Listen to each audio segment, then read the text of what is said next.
Hello students, today we will start the biology chapter 5 the fundamental unit of life. Chapter 5 हमारा biology से related है. आज हम start करने जा रहे हैं biology. ये chapter is fundamental unit of life. Life यानी कि लिविंग थिंग्स. लाइफ से ऑब्वियसली किससे रिलेट है? लिविंग थिंग्स से. तो इसका मतलब जो हमारी लाइफ है उसकी जो यूनिट है यानी कि लाइफ जो स्टार्ट कहाँ से हुई है, सबसे बेसिक यूनिट क्या है, वहां से स्टार्ट करेंगे. जैसे हमने पीछे वाले चैप्टर्स में किया था कि जो एटम होती है वो स्मॉलेस्ट यूनिट होती है किसी भी एलिमेंट की. उसी तरीके से जो हमारी बॉडी है, ह्यूमंस की बॉडी है या फिर लिविंग थिंग्स कोई भी है, उनकी जो बेसिक यूनिट है, उनकी जो शुरुआत है वो कहाँ से हुई है? एक सेल से हुई है. उसके बारे में आज हम पढ़ेंगे. रॉबर्ट हुक 1665 के अंदर रॉबर्ट हुक नाम के एक साइंटिस्ट हुए जिन्होंने क्या किया, एक स्लाइस ऑफ कॉर्क को एग्जामाइन किया यानी कि एक्सपेरिमेंट किया. सेल्फ डिजाइंड माइक्रोस्कोप के थ्रू उसको देखा. Slice cork is like a substance bark of tree यानी कि पेड़ की छाल का एक ऐसा सबस्टांस होता है, पेड़ की छाल बोला गया है, उसको कॉर्क बोला गया. उसको जो उसने अपने बनाए हुए माइक्रोस्कोप की हेल्प से जब देखा तो उसने उसके अंदर क्या देखा? उसने उसके अंदर एक हनी कोम्ब लाइक स्ट्रक्चर देखा. हनी कोम्ब यानी कि मधुमक्खी का जो छत्ता आपने देखा है, हनी कोम्ब लाइक एक स्ट्रक्चर देखा. उस स्ट्रक्चर के अंदर क्या था? लिटिल लिटिल कंपार्टमेंट्स बने हुए थे. जैसे मधुमक्खी का छत्ता तुम देखते हो, उसके अंदर छोटे छोटे छोटे छोटे होल होते हैं अलग अलग. तो उसी तरीके से जब उन्होंने एक कॉर्क के को माइक्रोस्कोप की हेल्प से देखा तो उसके अंदर भी लिटिल लिटिल क्या बने हुए थे? कंपार्टमेंट्स बने हुए थे. तो यहाँ हम डिफाइन करेंगे एक सेल को कि जो लाइफ की जो फंडामेंटल यूनिट यानी कि बेसिक यूनिट ऑफ लाइफ है वो क्या है? Basic unit of life. Life की जो बेसिक यूनिट है उसको क्या बोला गया है? सेल बोला गया. ठीक है. अब उसके बाद आती है बारी Robert Hooke examine. Robert Hooke ने इन 1665 में स्लाइस ऑफ कॉर्क को एक माइक्रोस्कोप से देखा, सेल्फ डिजाइंड माइक्रोस्कोप से. उनको वो किस तरीके का दिखा? माइक्रोस्कोप से देखने के बाद उसका स्ट्रक्चर है वो कैसा लगा? वो structure looks like a honeycomb. Looks like a honeycomb. Honeycomb यानी कि मधुमक्खी का छत्ता. मधुमक्खी का छत्ता मान लिया ये कोई चीज है, किस तरीके से होगा? छोटे छोटे वहां क्या होते हैं? होल्स होते हैं मधुमक्खी के छत्ते के अंदर. ठीक है. तो इस तरीके से उसको उसका स्ट्रक्चर दिखाई दिया. It consisting a little compartment.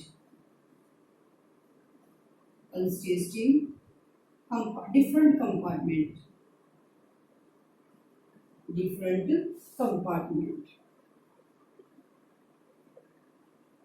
उन्होंने किस तरीके से देखा कि उसके अंदर अलग अलग क्या बने हुए हैं? कंपार्टमेंट्स बने हुए हैं. ठीक है. उसने क्या किया? रॉबर्ट हुक ने ये बात बोली कि स्लाइस ऑफ कॉर्क, मैंने एक पेड़ की छाल. स्लाइस ऑफ कॉर्क किसको बोला गया है? Bark of a tree. एक पेड़ की छाल से को लेकर उन्होंने जब एक्सपेरिमेंट किया अपने माइक्रोस्कोप के थ्रू तो उन्होंने जो उसका स्ट्रक्चर देखा, लुक्स लाइक ए हनीकॉम्ब, मधुमक्खी के छत्ते की तरह देखा. और वो क्या था? उसके अंदर डिफरेंट क्या बने हुए थे? कंपार्टमेंट बने हुए थे, सेपरेट कंपार्टमेंट बने हुए थे. और उसके अंदर क्या चीजें थी जो हमने उसको उसने क्या नाम दे दिया? एक उन कंपार्टमेंट्स को सेल का नाम दे दिया. किसने? रॉबर्ट हुक ने. अब उसके बाद नेक्स्ट पॉइंट आता है कि जो हमारे लिटिल कंपार्टमेंट्स है, जो सेल है, सेल यानी कि सेल हमारा मीनिंग ऑफ द सेल क्या बनता है? Little room. जो लैटिन लैंग्वेज है उसमें लिटिल रूम को क्या बोला गया है? सेल बोला गया है. जब हमने क्या किया, रॉबर्ट हुक ने एक्सपेरिमेंट किया किसको लेके? पेड़ की छाल को लेके माइक्रोस्कोप से देख के.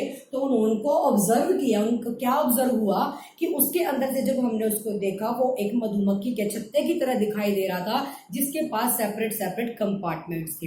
कंपार्टमेंट को उन्होंने किसका नाम दे दिया? सेल का नाम दे दिया रॉबर्ट हुक ने. सेल हमारा एक लैटिन लैंग्वेज का वर्ड है जिसका एक्चुअल मीनिंग है एक लिटिल रूम यानी कि एक separate room. little room. So all living organisms composed of a cell. तो जितने भी लिविंग ऑर्गेनिजम्स होते हैं वो सारे किससे बने होते हैं? सेल से बने होते हैं. इनकी बेसिक यूनिट हमने किसको मान लिया? सेल को मान लिया.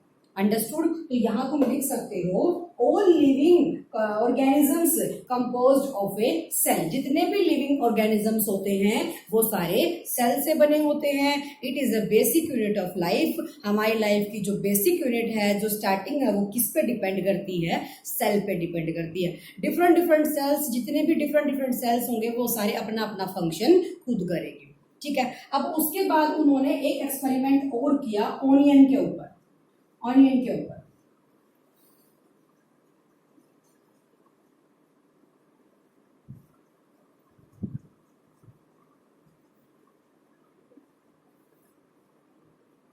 ये आपकी एक्टिविटी भी गिवन है.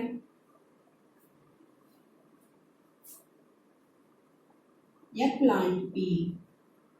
ठीक है. उन्होंने ऑनियन का क्या एक्सपेरिमेंट किया? Let us check. ऑनियन जो उसका मिडिल पार्ट होता है, मिडिल पार्ट से एक बिल्कुल पतली सी लेयर निकलती है, बिल्कुल थिन लेयर निकलेगी वाइट कलर की. तो वहां से जो वो लेयर निकली, उन्होंने क्या किया? एक ग्लास की स्लाइड लेके उसके ऊपर उसको रख दिया.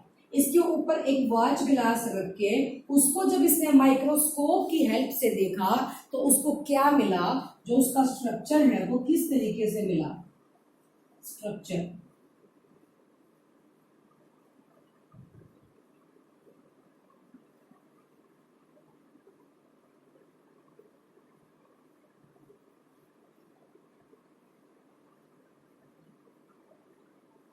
इस तरीके से क्या बनी हुई थी? स्लाइड्स बनी हुई थी.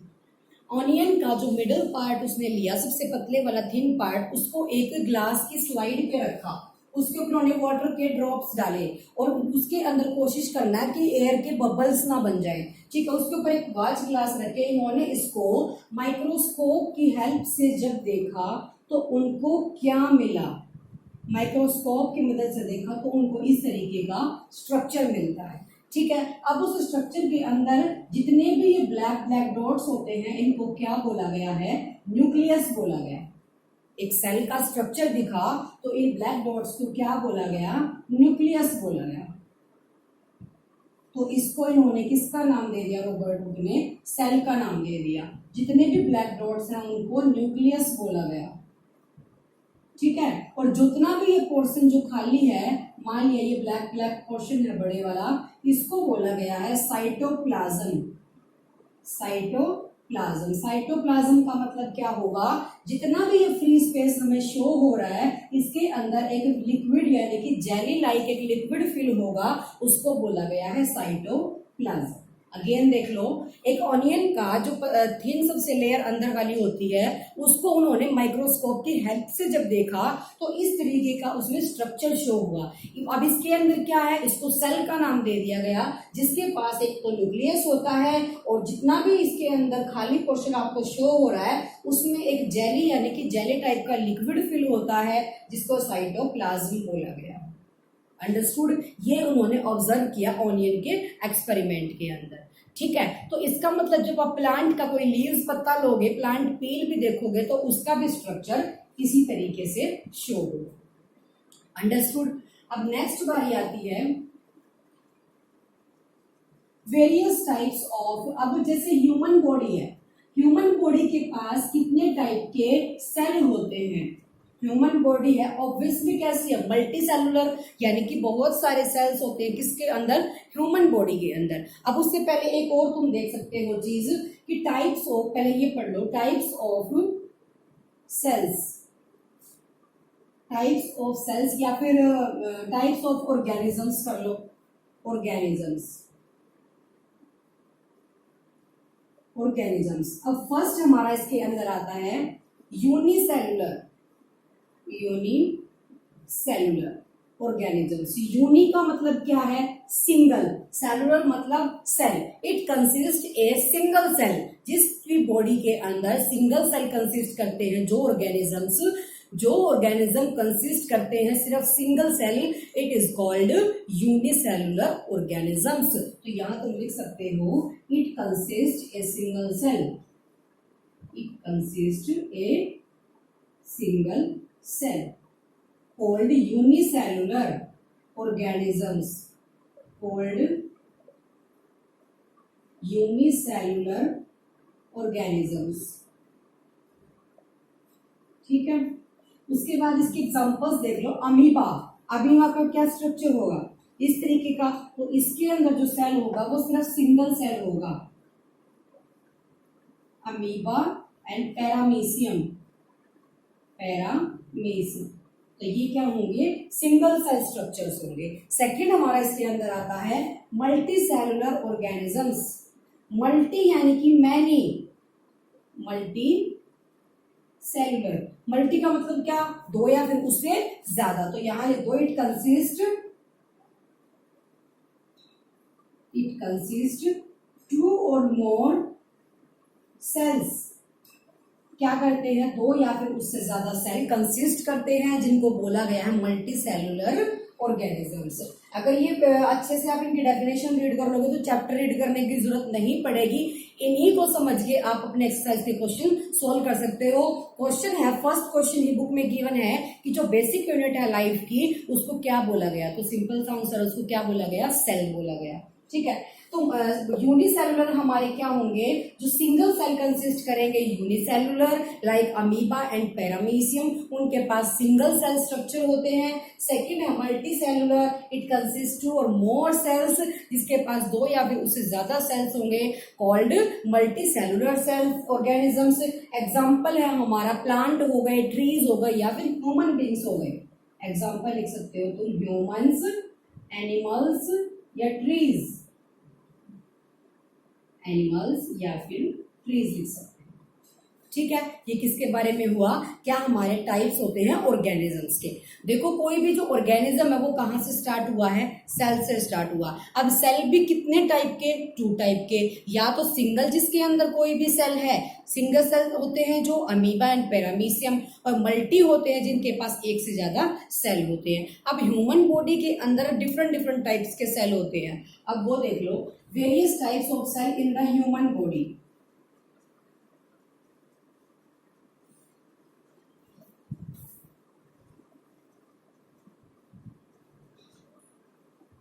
Various types of cell in the human body.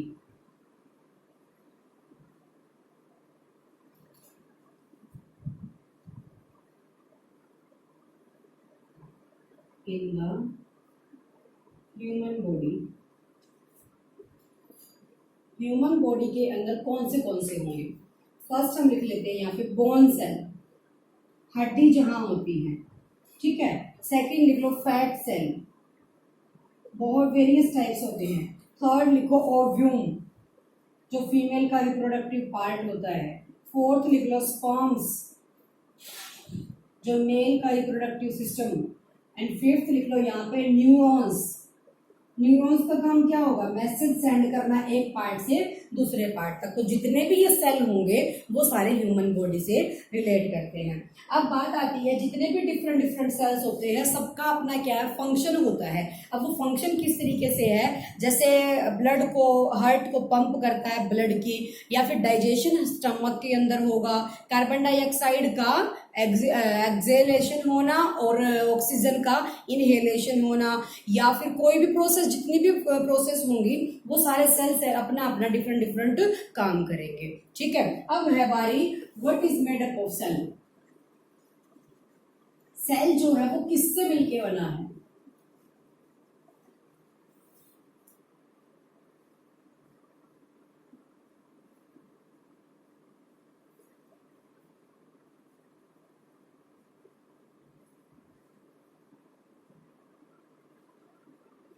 Every single cell do their own function. जितने भी सेल होते हैं वो अपने अपने क्या करते हैं, फंक्शन करते हैं। तो यहां लिख सकते हो every single cell do their own function. Own work लिख लो, या फिर ऑन वर्क, अपना काम करते हैं। डिफरेंट डिफरेंट सेल्स का डिफरेंट डिफरेंट काम होता है। जैसे स्टमक के अंदर क्या होगा, स्टमक के अंदर क्या होगा, डाइजेशन। ठीक है, उसके अलावा एब्जॉर्प्शन भी हमारा इसके अंदर आता है। उसके बाद बारी आती है ऑक्सीजन और कार्बन डाइऑक्साइड का इनहेलेशन एंड एक्सहेलेशन ईटीसी। तो जितने भी वर्क होते हैं हमारे अलग अलग सेल के अलग अलग काम होते हैं, ठीक है। अब उसके बाद नेक्स्ट आती है बारी की जो सेल है उसके अंदर क्या क्या उसके पार्ट होते हैं। फर्स्ट हमारा इसके अंदर आएगा सेल मेम्ब्रेन।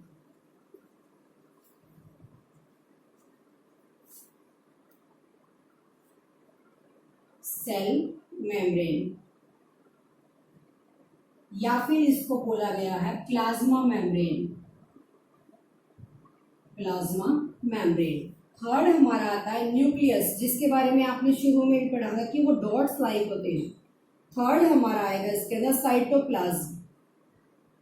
साइटोप्लाज्म। तो ये तीनों क्या हैं, सेल के पार्ट बोले गए हैं। यहाँ स्ट्रक्चर बना लेते हैं न्यूक्लियस, और ये हमारा क्या हो गया अदर पार्ट, यानी कि कंप्लीट क्या बोला गया है, इसको सेल बोला गया है। अब सबसे पहले डिस्कस करेंगे सेल मेम्ब्रेन के बारे में।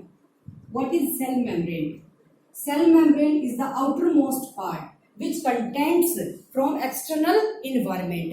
हमारा जो प्लाज्मा मेम्ब्रेन लगाओ या फिर सेल मेम्ब्रेन लगाओ, क्या बोला गया है कि जो आउटर मोस्ट लेयर होती है उसको प्रोटेक्ट करता है एक्सटर्नल इन्वायरमेंट से, यानी कि सेपरेट करता है किसको, साइटोप्लाज्म को। साइटोप्लाज्म को जो सेपरेट करता है उसको क्या बोला गया, सेल मेम्ब्रेन बोला गया, ठीक है। तो सेल मेम्ब्रेन में तुम लिख सकते हो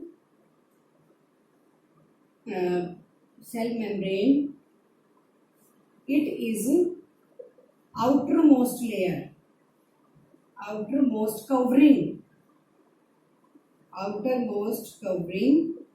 contents of a cell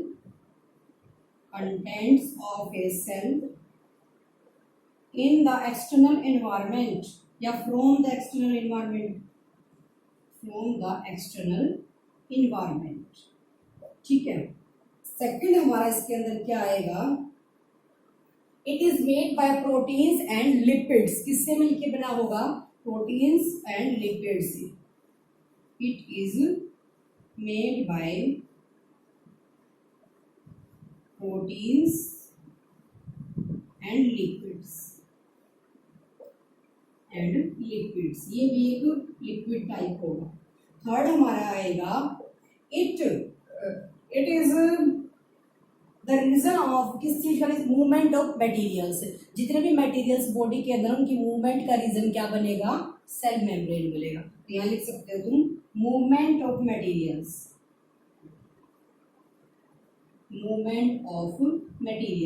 material यानी कि जो भी हमारी बॉडी के अंदर है। फोर्थ हमारा इसके अंदर क्या आएगा, it is flexible,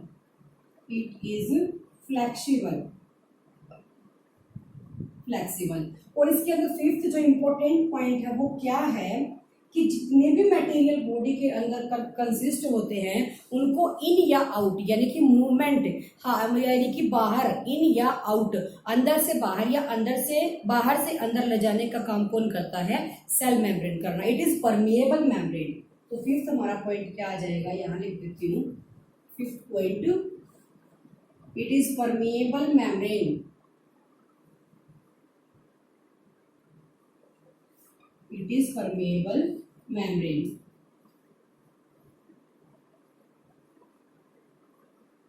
permeable membrane यानी कि movement of materials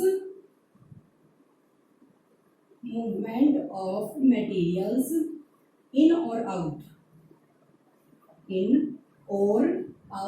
in A cell के अंदर, ठीक है। मान लिया हमने एक सेल का स्ट्रक्चर ले लिया, मिड में इसके क्या है, न्यूक्लियस है, साइड में क्या है, साइटोप्लाज्म, बीच में जो लिक्विड फील्ड है, ठीक है। अब बात देखते हैं सेल मेम्ब्रेन के बारे में हमने पढ़ना। सेल मेम्ब्रेन का क्या काम होगा, cell membrane is the part of cell.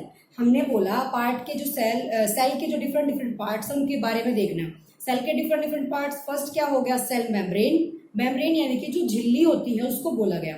Second होगा न्यूक्लियस, और थर्ड किसको बोला गया है, साइटोप्लाज्म को, ठीक है। अब फर्स्ट हमने पढ़ा सेल मेम्ब्रेन के बारे में। जो सेल मेम्ब्रेन है वो आउटर मोस्ट कवरिंग, जो कवरिंग इसने कर रखी है इस सेल की उसको क्या बोला गया, सेल मेम्ब्रेन बोला गया है, जो एक्सटर्नल इन्वायरमेंट से उसको सेपरेट करता है। ठीक है, सेकंड पॉइंट हमारा क्या है, cell it is made by proteins and lipids, किस किस का बना होगा, प्रोटीन्स का और लिपिड्स का बना होगा। थर्ड है मूवमेंट ऑफ मटेरियल्स, मटेरियल्स की मूवमेंट करता है। फोर्थ है इट इज फ्लेक्सिबल, फ्लेक्सिबल होता है, ब्रोकन होता है। उसके बाद फिफ्थ पॉइंट हमारा इंपॉर्टेंट है कि इट इज परमिएबल मेम्ब्रेन, ये परमिएबल मेम्ब्रेन है जो मटेरियल्स को मूव करता है, कहाँ, इन या फिर आउट, अंदर या फिर बाहर करने का काम किसका है, सेल मेम्ब्रेन का। अंडरस्टूड, इतना था हमारा सेल मेम्ब्रेन के बारे में। अब इसके अंदर दो इंपॉर्टेंट पॉइंट और आते हैं, जैसे हमने पॉइंट पढ़ा मूवमेंट ऑफ मटेरियल्स। अब मूवमेंट ऑफ मटेरियल किस तरीके से होगी,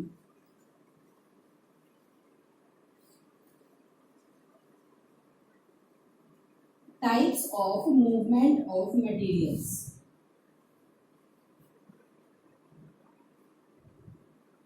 types of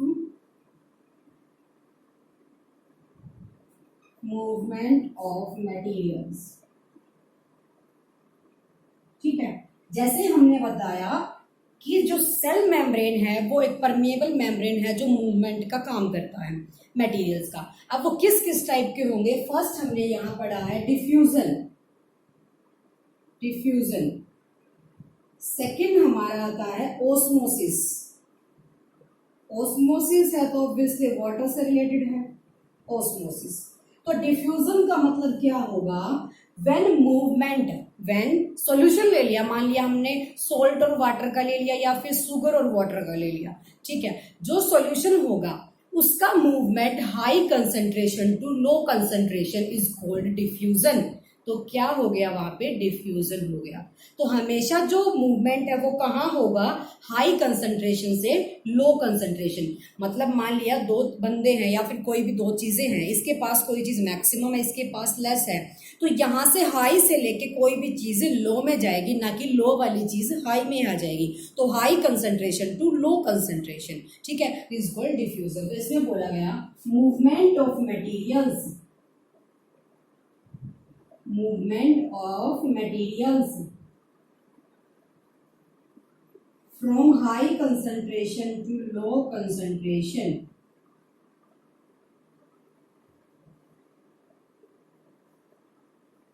from high concentration to low concentration।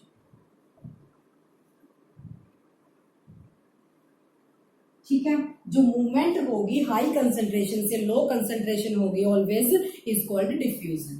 Third second हमारा है water movement, water movement is called osmosis. जब वाटर का मूवमेंट होगा उसको हाई कंसंट्रेशन से ऑलवेज लो कंसंट्रेशन में ट्रांसफर किया जाएगा, तो उसको क्या बोला गया है, ओस्मोसिस होगी। जो पानी को अपने अंदर क्या कर लेगा, सोख लेगा वो चीज, यानी कि हाई वाली जहां पे जिस चीज की नीड है वहां पे ही ऑलवेज वो चीज आएगी, हाई से लेके लो तक, उसको बोला गया है ओस्मोसिस। अंडरस्टूड, यानी कि वाटर का क्या करना, एक्सचेंज करना, exchange of water, exchange of water is called osmosis. देखो हमने सबसे पहले पढ़ा सेल मेम्ब्रेन के बारे में। सेल मेम्ब्रेन के बारे में एक इम्पोर्टेंट बात पढ़ी कि सेल मेम्ब्रेन क्या होता है। सेल मेम्ब्रेन हमारा एक परमिएबल मेम्ब्रेन है जो क्या करता है, मूवमेंट करता है मटेरियल्स की, अंदर से बाहर, बाहर से अंदर। अब जो मूवमेंट होती है मटेरियल की वो किस पे डिपेंड करती है, उसके भी दो पॉइंट्स है, डिफ्यूजन और ऑस्मोसिस। डिफ्यूजन का मतलब क्या है, क्योंकि जो मूवमेंट है मटेरियल्स की वो always high concentration to low concentration move करेगी। इसी तरीके से ऑस्मोसिस के अंदर है कि जो वाटर का एक्सचेंज है वो always high concentration to low concentration में जाएगा। ठीक है, अब इसी के ऊपर बेस्ड है 3 पॉइंट्स। कौन से हाइपोटोनिक,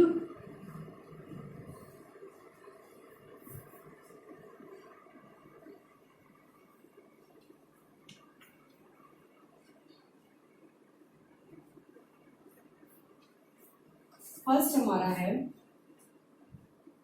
मान लिया हमने सॉल्ट या फिर सॉल्ट प्लस वाटर या फिर शुगर प्लस वाटर या फिर वाटर ही लगा लो तुम, H2O ले लिया हमने, ठीक है। अब बात करते हैं फर्स्ट हमारा क्या है, हाइपोटोनिक। हाइपोटोनिक सॉल्यूशन क्या होगा? हाइपोटोनिक सॉल्यूशन का मतलब क्या है? When concentration of the solution, किसी सॉल्यूशन की जो कंसंट्रेशन है आउटसाइड मोर और इनसाइड लेस, यानी कि आउटसाइड द मोर, किससे? इनसाइड से, इनसाइड वाले से बाहर की तरफ जो कंसंट्रेशन है वो ज्यादा रहेगी, किसकी? सॉल्यूशन की। तो यहां लिख सकते हो तुम, when concentration of the solution, when concentration of the solution is more, concentration of the solution outside is more, outside is more than inside, then inside, यानी कि क्या होगा? जब कंसंट्रेशन वाटर की बाहर ज्यादा होगी, अंदर कम होगी, तो क्या होगा? मैंने बताया डिफ्यूजन के अंदर की always high concentration to low concentration जाता है, तो बाहर से कहाँ जाएगा?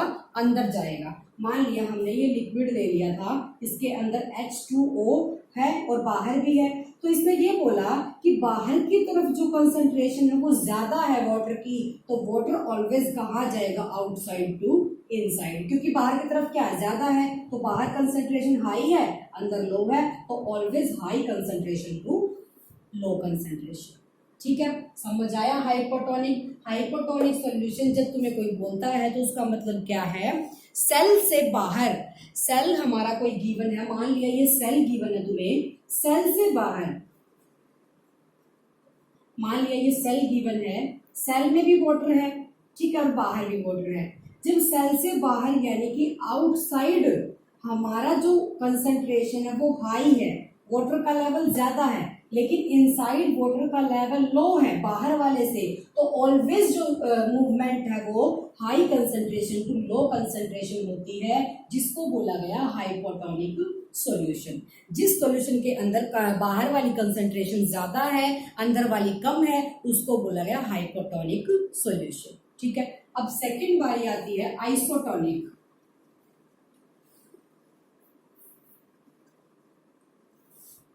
Isotonic solution,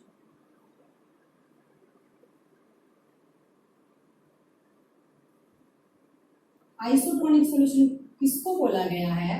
when concentration of the solution, किसी भी सॉल्यूशन की concentration equal in inside and outside also, बाहर भी और अंदर भी जब इक्वल होगी तो क्या होगा? अंदर से बाहर भी जाएगा और बाहर से अंदर भी आएगा। तो यहाँ तुम लिख सकते हो, when concentration of solution is equal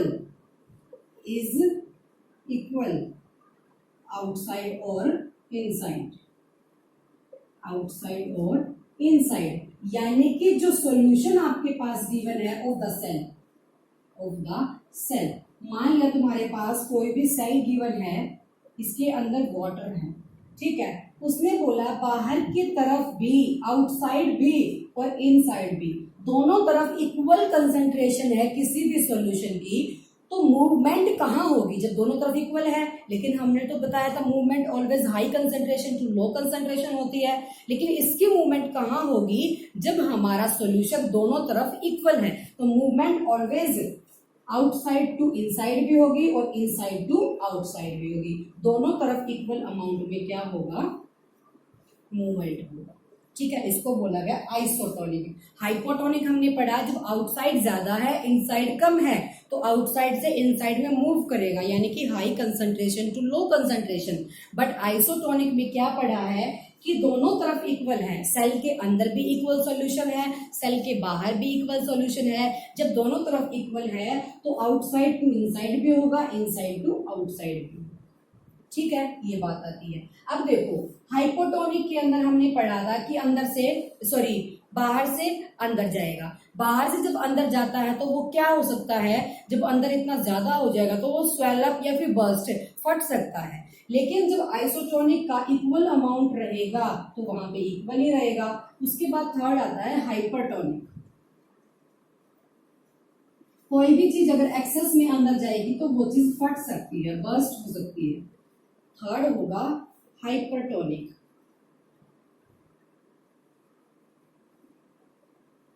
hypertonic. ठीक है, हाइपरटोनिक अब क्या होगा? हाइपरटोनिक का मतलब है when concentration of the solution is less than inside the cell. Outside क्या होगी? लेस देन होगी किससे? आउटसाइड पहले हमने हाइपो के अंदर मोर पढ़ा था और लेस था इनसाइड। अब की बार हाइपरटोनिक में क्या होगा?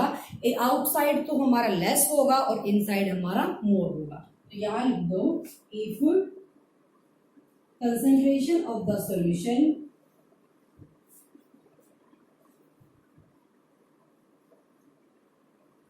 outside is less than the inside, outside is less than the inside in a cell, किसी भी सेल के अंदर जब आउटसाइड कम होगा और इनसाइड ज्यादा होगा। एग्जांपल लेके देख लो, मान लिया सेल ले लिया, इसके अंदर भी वाटर है, बाहर भी है, लेकिन इसने क्या बोला? आउटसाइड तो लो है और इनसाइड हाई है। तो ऑलवेज क्या होगा? Movement high concentration to low concentration. तो हाई यानी कि अंदर से कहाँ जाएगा? बाहर जाएगा। जब अंदर से कोई सॉल्यूशन बाहर जाएगा तो ये क्या होना शुरू कर जाएगा? श्रिंक होना शुरू कर जाएगा। ठीक है, high concentration to low concentration because outside हमारा लो है, इनसाइड हमारा हाई है। और डिफ्यूजन के अंदर हमने पढ़ा कि movement always high concentration to low concentration. ठीक है, अब इसके अंदर एग्जांपल लेके देख लेते हैं हाइपोटोनिक, हाइपरटोनिक एंड आइसोटोनिक का।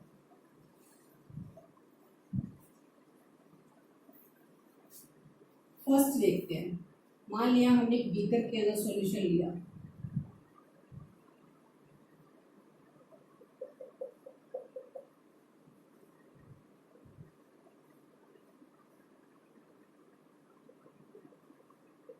this one is hypotonic, second हमारा है इसके अंदर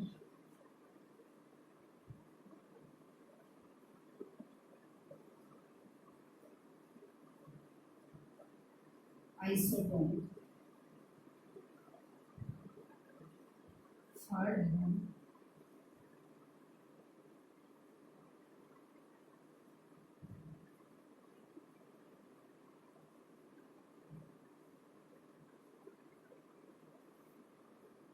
देखो, फर्स्ट हमने पढ़ा था हाइपोटोनिक, यानी कि आउटसाइड क्या है? हाई है और इनसाइड सेल के अंदर लो है। तो कंसंट्रेशन कहाँ मूव करती है? High concentration to low concentration. तो आउटसाइड टू इनसाइड जाएगा लेवल। ठीक है, जब आउटसाइड टू इनसाइड जाएगा तो इसका लेवल इतना इंक्रीज कर जाएगा कि ये बर्स्ट हो सकता है। This solution is called hypotonic, यानी कि outside to inside, high concentration to low concentration. ये हमने एक सेल ले लिया जिसका बाहर भी सेम है और अंदर भी सेम है, तो इसके अंदर भी एंटर कर सकता है और बाहर भी आ सकता है।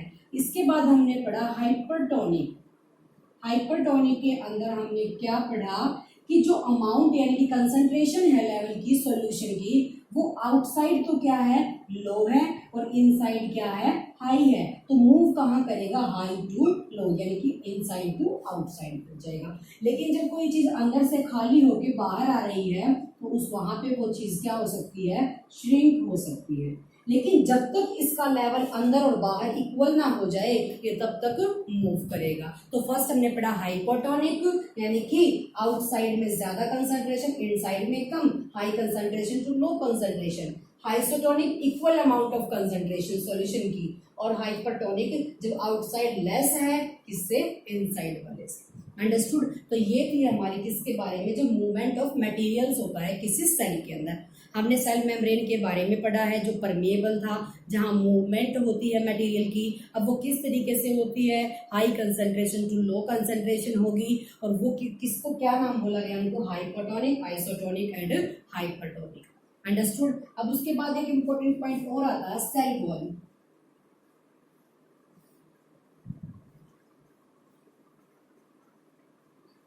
सेल तो हमने पढ़ा कि एनिमल्स के अंदर भी होंगे, ह्यूमन बींग्स के अंदर भी होंगे, लेकिन सेल वॉल क्या है? Outermost covering of plant cell, किसकी? प्लांट सेल की आउटर मोस्ट कवरिंग बोली गई है, लेकिन ये एनिमल्स के अंदर क्या होती है? एब्सेंट होती है। देखो इस तरीके से स्ट्रक्चर होगा उसका। मान लिया हमने ये ले लिया, अब इसकी ये बाउंड्री है, ये अलग चीज इसकी बनी होती है, इनको क्या बोला गया? सेल वॉल बोला है। तो तुम सेल वॉल के बारे में क्या लिखोगे?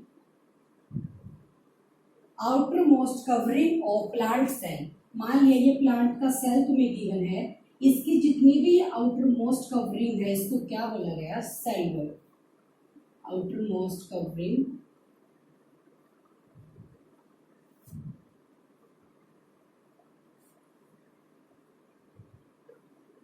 ऑफ सेल वॉल, ठीक है।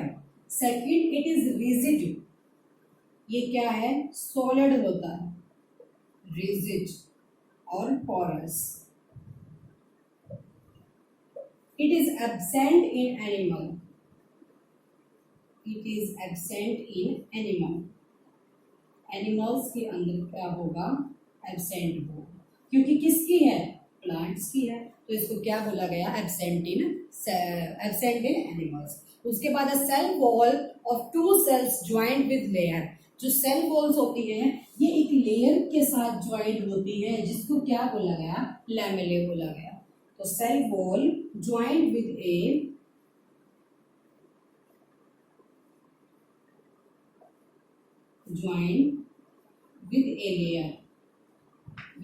Layer is called lamellae. अब तुमसे पूछ सकता है कि व्हाट इज लैमेले? लैमेले क्या होगा? जो भी लेयर, जिस लेयर की वजह से ये सेल वॉल अटैच होगा, उस लेयर को क्या बोला गया है? लैमेले बोला गया। अंडरस्टूड? ये था सेल के बारे में। अब नेक्स्ट टॉपिक करते हैं न्यूक्लियस। फर्स्ट हमने सेल का पार्ट पढ़ा है सेल मेम्ब्रेन, सेकंड हमारा क्या आता है? न्यूक्लियस आता है। ये पढ़ा हमने सेल मेम्ब्रेन्स के बारे में। अब उसके बाद नेक्स्ट हमारा जो पार्ट था वो था न्यूक्लियस का। अब बात करते हैं न्यूक्लियस के बारे में।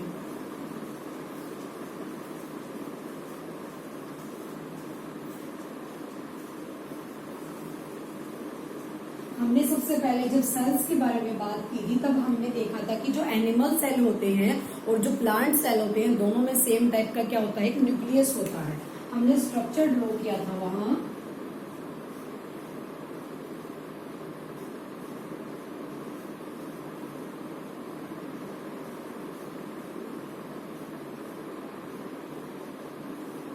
इस तरीके का। तो जहां भी ये डॉट डॉट हमने देखी थी उनको क्या बोला गया था? न्यूक्लियस बोला गया था। और इसी तरीके से प्लांट सेल के अंदर होगा हमारा, ये हमारा क्या होगा? यहाँ न्यूक्लियस हो जाएगा। अंडरस्टूड? अब बात करते हैं न्यूक्लियस के बारे में। जितने भी आपके यहाँ ये डॉट डॉट हैं वो कभी भी आपको सिंपली शो नहीं होंगे। जैसे हमने ऑनियन के बारे में पढ़ा था, जब हमने उसको माइक्रोस्कोप से देखा तो उसके अंदर क्या चीज थी कि जब तक आप ऑनियन की लेयर के ऊपर सेफ्रानिन या फिर आयोडीन का सोल्यूशन नहीं डालोगे तब तक वो इस तरीके से स्ट्रक्चर उसका शो नहीं होगा। तो वही बात इसके अंदर है कि जब तक आप किसी सेल के ऊपर, वहां उसके ऊपर सेल के ऊपर कोई सेफ्रानिन या फिर आयोडीन का सॉल्यूशन नहीं डालोगे तब तक हमें ये न्यूक्लियस शो नहीं होगा। तो सॉल्यूशन डालने के बाद ये में न्यूक्लियस दिखेगा जो डार्क शो होगा। अंडरस्टूड? अब बात करते हैं न्यूक्लियस के बारे में कि न्यूक्लियस क्या चीज है। Nucleus is the doubled layer covering are called nuclear membrane. Nucleus जो होगा हमारा, ये न्यूक्लियस की जो लेयर है वो डबल्ड लेयर होती है जिसको न्यूक्लियर मेम्ब्रेन बोला गया है। तो यहाँ तुम लिख सकते हो इसकी definition, nucleus is doubled layer covering called nuclear membrane,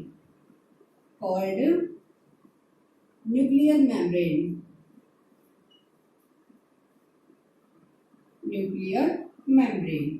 ठीक है, ये क्या करता है? Transfer transfer of materials from inside the body to outside the cell. जो सेल की बॉडी है उसके इनसाइड से आउटसाइड तक मटेरियल्स को मूवमेंट यानी कि ट्रांसफर करता है। तो यहाँ लिख लो तुम, यानी कि कहाँ तक, जैसे देखो बाहर वाला पोर्शन क्या है, साइटोप्लाज्म है। यहाँ मैंने आपको बताया था यहाँ क्या है, साइटोप्लाज्म, जो क्या लिक्विड था, हमारा लिक्विड था, सॉरी लिक्विड था, ठीक है, फ्लूइड। और ये हमारा क्या है, न्यूक्लियर मेम्ब्रेन है। न्यूक्लियस के चारों तरफ न्यूक्लियर मेम्ब्रेन है। ये क्या करता है न्यूक्लियस के अंदर, उसके अंदर nuclear membrane transfer of materials, जितने भी मटेरियल्स हैं उनको इन आउटसाइड से इनसाइड का काम करता है, यानी कि क्रोमोसोम से न्यूक्लियस, न्यूक्लियस से क्रोमोसोम्स, जो मटेरियल तुम्हें मूव कराने होते हैं उनका काम करता है। तो यहाँ तुम लिख सकते हो ट्रांसफर ऑफ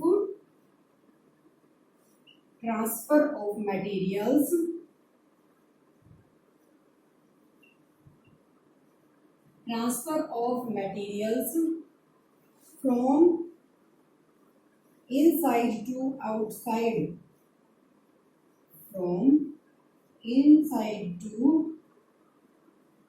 outside, बाहर, अंदर से बाहर, that is साइटोप्लाज्म, ठीक है। यानी कि क्या करता है, जो न्यूक्लियस है उसके चारों तरफ एक डबल लेयर कवरिंग क्या होती है, लेयर होती है, जो क्या काम करती है, ट्रांसफर करती है किस चीज को, मटेरियल्स को एक साइड से दूसरी साइड। अंडरस्टूड। इसको क्या बोला गया है, न्यूक्लियर मेम्ब्रेन बोला गया है, ठीक है। अब उसके बाद बारी आती है कि न्यूक्लियर मेम्ब्रेन आगे किस चीज का स्ट्रक्चर डिफाइन करता है, यानी कि न्यूक्लियर मेम्ब्रेन कंटेन्स क्रोमोसोम्स। जो न्यूक्लियर मेम्ब्रेन है उसके अंदर क्रोमोसोम्स मिलते हैं, जो एक रोड शेप्ड का क्या होगा, स्ट्रक्चर होगा। न्यूक्लियर मेम्ब्रेन के अंदर क्या होगा, क्रोमोसोम्स होंगे। क्रोमोसोम्स क्या होंगे, road shaped structure,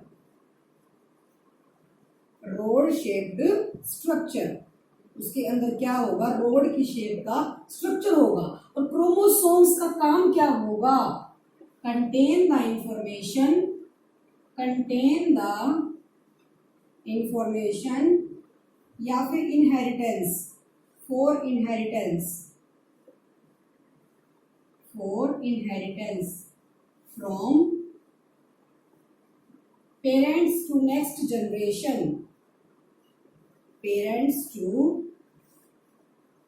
generation, by DNA.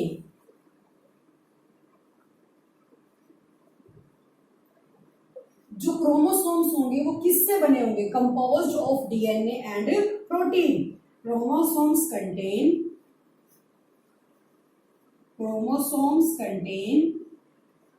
DNA and protein, DNA और प्रोटीन के बने होंगे। और डीएनए की फुल फॉर्म क्या है, डीऑक्सी राइबो न्यूक्लिक एसिड,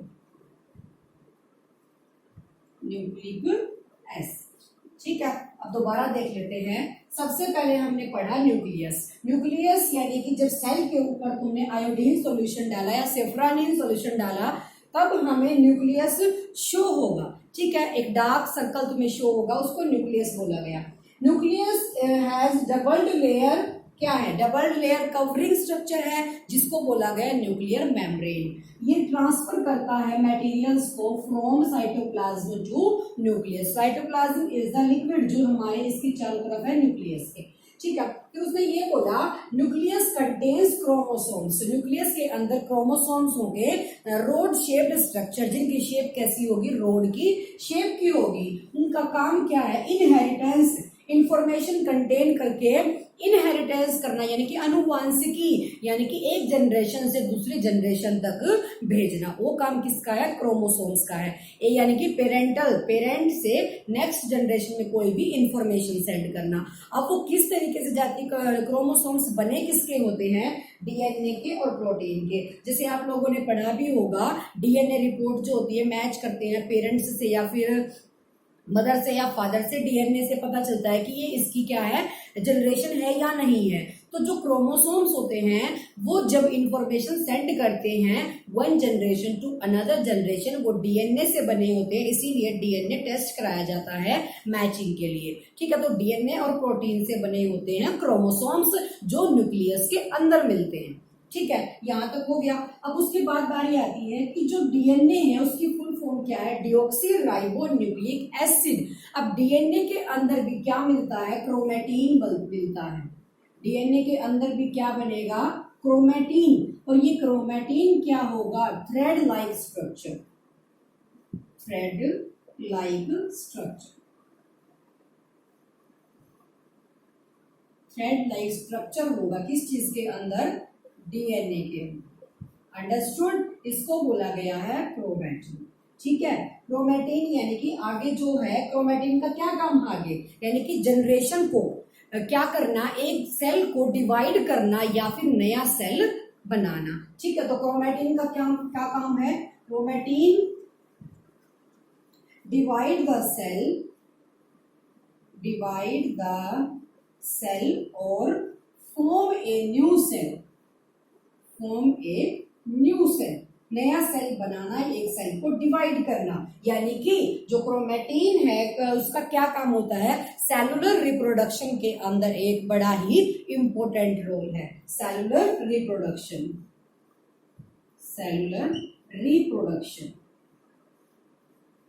जब रिप्रोडक्शन होगा तो एक सेल दो में डिवाइड हो जाएगा और नया सेल फॉर्म करेगा। ठीक है, दोबारा से सुन लो। शुरू में हमने क्या पढ़ा न्यूक्लियस के बारे में, nucleus is the doubled layer covering, यानी कि चारों तरफ से कवरिंग लेयर है जिसको क्या बोला गया, न्यूक्लियर मेम्ब्रेन बोला गया। ठीक है, और ये प्लांट में भी होगा और एनिमल सेल में भी होगा, प्लांट सेल में, दोनों में न्यूक्लियस होता है। इसमें डॉट डॉट वाला है और इसमें ये बीच में है।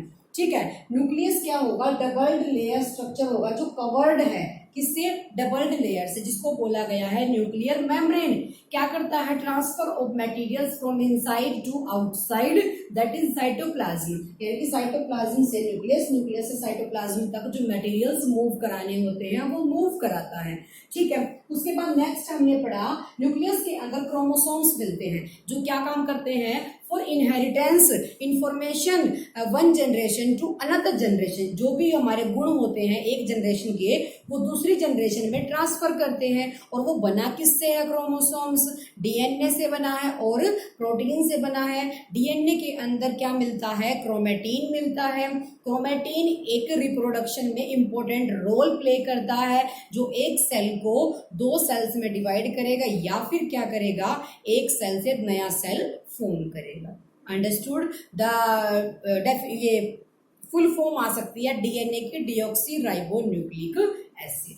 अंडरस्टूड, तो ये थी बात किसके, न्यूक्लियस के बारे में। अब थर्ड हमारा पार्ट इसका था साइटोप्लाज्म। फर्स्ट हमने पढ़ा cell membrane, second cell membrane क्या था, सेल मेम्ब्रेन जो हमारा आउटर मोस्ट लेयर था। ठीक है, उसके बाद सेकंड हमने पढ़ा न्यूक्लियस जो कि अंदर है। थर्ड हम पढ़ेंगे साइटोप्लाज्म के बारे में जो कि किसके पार्ट है, सारे के सारे सेल के पार्ट है। नेक्स्ट हमारा आएगा यहाँ cytoplasm. Cytoplasm is the fluid यानी कि liquid, fluid in the plasma membrane यानी कि सेल मेम्ब्रेन, इन द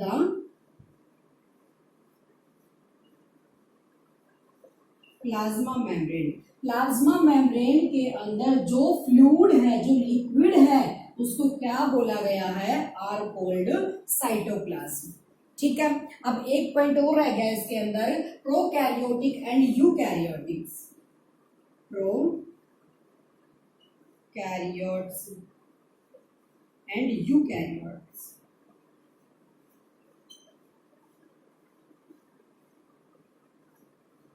ठीक है, प्रोकैरियोटिक्स और यूकैरियोट्स क्या होते हैं, हमने पढ़ा न्यूक्लियर मेम्ब्रेन के बारे में, पढ़ा ना पीछे न्यूक्लियर मेम्ब्रेन के बारे में, जो कहाँ होती है, आउटर लेयर न्यूक्लियस की, जिसको बोला गया न्यूक्लियर मेम्ब्रेन। तो जहां न्यूक्लियर मेम्ब्रेन एब्सेंस होगा, न्यूक्लियर मेम्ब्रेन एब्सेंस यानी कि एब्सेंट, उसको बोला गया है क्या, प्रोकैरियोट्स। जहां न्यूक्लियर मेम्ब्रेन एब्सेंट है वहां पे साइटोप्लाज्म भी एब्सेंट है, यानी कि प्रोकैरियोट्स के अंदर ना तो साइटोप्लाज्म होता है और ना ही न्यूक्लियर मेम्ब्रेन होता है। यूकैरियोट्स के अंदर प्रेजेंस ऑफ न्यूक्लियर मेम्ब्रेन, जहां पे न्यूक्लियर मेम्ब्रेन की प्रेजेंस होती है उसको क्या बोला गया है, यूकैरियोट्स बोला गया। ठीक है, ये दोनों डिपेंड करते हैं, यानी कि साइटोप्लाज्म भी नहीं होगा अगर प्रोकैरियोट्स में न्यूक्लियर मेम्ब्रेन एब्सेंट है तो इसमें साइटोप्लाज्म भी एब्सेंट है, क्योंकि वहां लिक्विड नहीं है। यूकैरियोट्स के अंदर प्रेजेंट होंगे न्यूक्लियर मेम्ब्रेन। प्रोकैरियोट्स होते हैं स्मॉल साइज, क्या होते हैं, स्मॉल साइज, ये इनसे थोड़े से बड़े होंगे यानी कि लार्ज। अंडरस्टूड। ये थी बात किसके बारे में, साइटोप्लाज्म के बारे में। ये सेल ऑर्गेनेल्स होते हैं। सेल ऑर्गेनेल्स कहाँ नहीं होते, प्रोकैरियोट्स में नहीं होते, यूकैरियोट्स में होते हैं। Cytoplasm is cell organelles, cell organelles. और सेल ऑर्गेनेल्स का क्या मतलब होता है कि हर एक सेल के अंदर डिफरेंट डिफरेंट ऑर्गेनेल्स यानी कि ऑर्गन्स होते हैं। जैसे हमारी बॉडी के अंदर डिफरेंट डिफरेंट ऑर्गन्स और सबका अपना एक फंक्शन है, सब अपना काम अलग करते हैं। जैसे हैंड्स का अलग वर्क है, लेग्स का अलग वर्क है।